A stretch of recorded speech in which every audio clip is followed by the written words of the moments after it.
हौसले अगर बुलंद हों तो कोई भी रुकावट रास्ते नहीं रोक सकती। इस बात को साबित करके दिखाया है प्रणव देसाई ने, जिन्होंने न सिर्फ अपने लिए खास मुकाम बनाया है बल्कि दूसरों के लिए भी प्रेरणा स्रोत बन गए। बचपन में हुई पोलियो की बीमारी को भी प्रणव के हौसले के आगे झुकना पड़ा। उन्होंने इसे कभी कमजोरी नहीं माना बल्कि शक्ति बनाया और अपने लक्ष्य को हासिल करने के लिए कड़ी मेहनत की। इंजीनियरिंग और एमबीए की पढ़ाई करने के बाद प्रणव ने कई मल्टीनेशनल कंपनियों में अहम पदों पर काम किया और बड़ी जिम्मेदारियां निभाई। इसके साथ साथ प्रणव विशेष सामर्थ्यवान लोगों की बेहतरी के लिए काम करते रहे। प्रणव ने बीजेपी के मिशन 272+ के लिए एंकर की भूमिका भी बखूबी निभाई। विशेष सामर्थ्यवान लोगों को बेहतर जीवन और उनका हक दिलाने के लिए प्रणव की कोशिशें जारी हैं। नमस्कार, स्वागत है आपका हमारी खास पेशकश फेस टू फेस में। जो रिपोर्ट हमने आपको दिखाई उसके जरिए आप जान गए होंगे कि आज किस व्यक्ति से हम बातचीत करने जा रहे हैं। ये व्यक्ति हालांकि तमाम मीडिया में जरूर दिखाई नहीं देते हैं, लेकिन इनकी अपनी एक खास पहचान होती है। जहां चाह होती है वहां राह होती है, और ये कर दिखाया है प्रणव देसाई ने, जो कि मल्टीनेशनल कंपनी में न सिर्फ वाइस प्रेसिडेंट हैं, इंजीनियरिंग एमबीए इन्होंने किया हुआ है, यूएसए में कामकाज कर चुके हैं, मिशन 272+ से जुड़े हुए हैं, और तमाम इस देश में जो डिसेबल, जिसे कि ये स्पेशली एबल्ड लोग कहते हैं, विशेष सामर्थ्यवान लोग जो हैं, उनके लिए काम कर रहे हैं, उनको न्याय दिलाने की बातचीत कर रहे हैं। बहुत बहुत स्वागत है प्रणव जी आपका हमारे इस खास कार्यक्रम फेस टू फेस में। पहला सवाल आपसे यही होगा, एक आपके साथ ऐसा क्या कुछ हुआ जीवन में कि आप ना सिर्फ अपने लिए प्रेरणा स्रोत बने, बल्कि पूरे देश में जो स्थिति है, तमाम लोग इसे एक अभिशाप मान रहे हैं, तमाम लोग ऐसे हैं जो जिनकी जीवन जो है इस समय बहुत बुरी स्थिति से गुजर रहा है। आपसे जानना चाहेंगे आपके जीवन में ये सोच कब आई कि हाँ मुझे इन लोगों के लिए कुछ करना है? मुझे पोलियो हुआ 4 साल की उम्र में।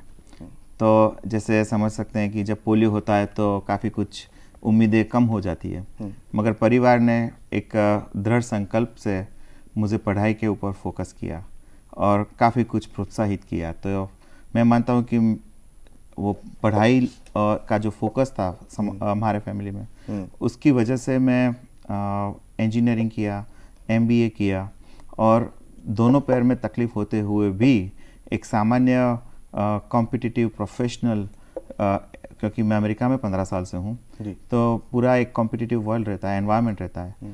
तो मैं दुनिया की 6 नंबर की आईटी सर्विसेज कंपनी में वाइस प्रेसिडेंट तक पहुँचा। तो ये सब जब सोचते हैं कि मैं 30 साल यहाँ पे भारत में रहा, 15 साल से अमेरिका में रहता हूँ, तो काफ़ी कुछ देख सकते हैं कि कैसे अमेरिका जैसे और लंदन या सिंगापुर या भारत के बाहर, जो कि इवन ब्राज़ील जैसे कंट्रीज़ में पीपल विद डिसेबिलिटी कैसे जीते हैं, कैसा गौरववंत, कैसा उनके लिए सरकार समाज एक उनका ध्यान रखती है। तो और जब हम यहाँ देखते हैं, क्योंकि यहाँ पे मैं 30 साल गुजरा और मेरे काम की वजह से भी मैं साल में 3-4 बार इंडिया आता रहता हूँ, तो काफ़ी लगाव तो रहता है। और उस वजह से मैंने देखा कि ये एक मामला है जो मैं कुछ कर सकता हूँ नेशन बिल्डिंग की। तो जब नेशन बिल्डिंग की बातें चली, इलेक्शंस का माहौल था, तो मैंने सोचा कि ये जो मुद्दा है कि सबका साथ सबका विकास जो मोदी जी बता रहे हैं, और मेरा सौभाग्य रहा कि मैं मोदी जी को 1988 से जानता हूँ, क्योंकि मैं भी एक स्टूडेंट लीडर रहा था इंजीनियरिंग में। और तब से उनसे परिचय, मुलाकातें, तो हमेशा उनसे ये बातें होती रहती। वो भी बहुत ही सेंसिटिव है इस मामले में कि कुछ करना है। उन्होंने काफ़ी कुछ किया है। हमेशा वो इतने तत्परता से बात करेंगे कि हमको एक प्रेरणा मिलती है कि हम क्या कर सकते हैं। तो जब इलेक्शन का टाइम था तो मैंने उनको प्रपोज किया कि ये मामला जो है, और ऐसे देखा जाए तो ये सब जो अमेरिका में हो रहा है या बाकी कंट्री में, वो एक डेमोक्रेटिक वे की एक संगठन कि भारत देश में प्लानिंग कमीशन के हिसाब से 6% लोग हैं जो कि स्पेशली एबल्ड लोग हैं, यानी कि 7 करोड़ लोग। तो 7 करोड़ लोग, अपना एक फैमिली साइज एवरेज 5 लोगों का फैमिली रहता है। तो 35 करोड़ लोगों से जुड़ने का आपको एक पॉलिटिकल अपॉर्चुनिटी है। और ये इतना सही है क्योंकि अमेरिका में जब 12-13% उनके फेडरल टैक्स का, यानी करोड़ों रुपये, स्टेट का और फेडरल का मिला के 500 बिलियन यानी करीबन 30,000 करोड़ रुपए जब वो लोग खर्च करते हैं इसके लिए, सॉरी 3 लाख करोड़, तो उसके ऊपर हम देख सकते हैं कि एक डेमोक्रेसी में जो एक बल होता है लोगों का संगठित होना, वो ज़रूरी है। इस पर हम आएंगे, लेकिन आपसे जो मेरा सवाल था वो ये था, क्या कभी आपके साथ, आपने कहा परिवार का सपोर्ट मिला, कभी समाज में, कभी स्कूल कॉलेज किसी जगह, क्या मन में कोई कभी टीस ऐसी रही कि नहीं इस तरीके का व्यवहार नहीं होना चाहिए, बराबर का मौका नहीं मिल रहा है? जरूर जो सामान्य सब इसके लिए इस वजह से मुझे लड़ना चाहिए, या इसके लिए प्रेरणा कहाँ से मिली? सवाल ये है कि मतलब मुझे कुछ करना है, जो मेरे जैसे बाकी लोग हैं जो कि स्पेशली डिसेबल लोग हैं, उनको इस तरह की हिकारत या इस तरह की अपॉर्चुनिटी, बराबर इक्वल अपॉर्चुनिटी मिले, बराबर का मौका मिले, ये इसके लिए कुछ करना चाहिए। ये सोच कहाँ से आई? ये सोच ज़्यादातर तो देख के ही आई है कि जो अमेरिका में जो देखा कि पूरा इंक्लूसिव सोसाइटी, सब जगह जा no barrier free environment, accessibility, और यहाँ जब हम हर एक जगह पे, मैं आपको बताऊँ, मैं स्कूल में कॉलेज में पढ़ रहा था, इंजीनियरिंग कर रहा था, MBA कर रहा था, एक पकड़ने का पाइप नहीं होता है। तो ये जो तकलीफ़ें मैंने यहाँ पे उठाई है, मैं अपना जो कार था उसका लाइसेंस के लिए 3 महीने तक प्रॉब्लम रहा, जबकि अमेरिका गया तो इंटरनेशनल लाइसेंस पे हैंड कंट्रोल कार पहले दिन से तैयार था। तो बहुत ही चेंजेस देखे, डिफरेंस देखे कि यहाँ पे कितनी सारी तकलीफ़ें हमको यहाँ ट्रेन में अंदर जाने के लिए, बस में जाने के लिए, वो सब जो तकलीफ़ें यहाँ पे देखी थी और उसके सामने एक देखा कि वहाँ पे कितना लाइफ है, तो वो बहुत बड़ी प्रेरणा है। और सबसे बड़ी प्रेरणा है क्योंकि मोदी जी का इसमें सहयोग रहा कि उनका भी सपोर्ट रहा कि चलो कुछ करना चाहिए। वो एक बहुत, क्योंकि कुछ भी अपना जो प्रेरणा होती है उसको अगर पॉलिटिकल भी सपोर्ट मिलता है तो इस तरह से हमने वो ग्रुप बनाया। अब आपने कहा आप 1988 से नरेंद्र मोदी से जुड़े हुए हैं, तो ये इस बात की शुरुआत क्या उस दौरान ही हो गई थी, या फिर जब आपको लगा कि आप प्रधानमंत्री पद के उम्मीदवार हैं, अब उनसे इस बारे में बातचीत करना चाहिए, इस मुद्दे को उठाया जाना चाहिए, या अमेरिका जाने से पहले इस बारे में बातचीत हुई थी, या अमेरिका पहुंच करके जब आपने तमाम चीज़ें देखी उसके बाद आपने नरेंद्र मोदी से इस बात को डिस्कस किया? बहुत अच्छी क्वेश्चन है। मैं शुरू किया था स्टूडेंट लीडर के हिसाब से, बट मैं अपने आप को, बिकॉज मैं खुद पोलियो से हूँ, तो मैंने अपने आप को एक इस कॉज के लिए समर्पित किया था। तो 90s में भी जब मोदी जी से बात हुई, मैं बोलता था कि हम इसको ठीक करेंगे। तब तो ना तो प्रधानमंत्री थे, ना तो मेरे कुछ एक्सपोजर था, कुछ आइडिया, एक विजन रहता है कि इसमें कुछ करना चाहिए, कि ये जो तकलीफें हैं, उतना पता था कि बाहर के देशों में काफ़ी अच्छा है, देखा नहीं था, मगर जब जाने का मौका मिला तो, और फिर तो गुजरात में वो चीफ मिनिस्टर था, काफ़ी मतलब ये तो फिर चालू हो गया। आपने जब 272+ मिशन चल रहा था आपका, जिसमें आप काफ़ी एक्टिवली इन्वॉल्व थे, बहुत रूप से आप बातचीत कर रहे थे लोगों से, तमाम आप वोट देने की बात कर रहे थे, आपने उस दौरान कहा था मेरा पहला मिशन है 272+, और दूसरा मिशन ये है कि जितने भी लोग डिसेबल हैं या स्पेशली एबल हैं उनकी लाइफ को पूरी तरह ट्रांसफॉर्म करना। अब एक मिशन आपने अचीव कर लिया है, दूसरे मिशन की तरफ आप कैसे आगे बढ़ रहे हैं?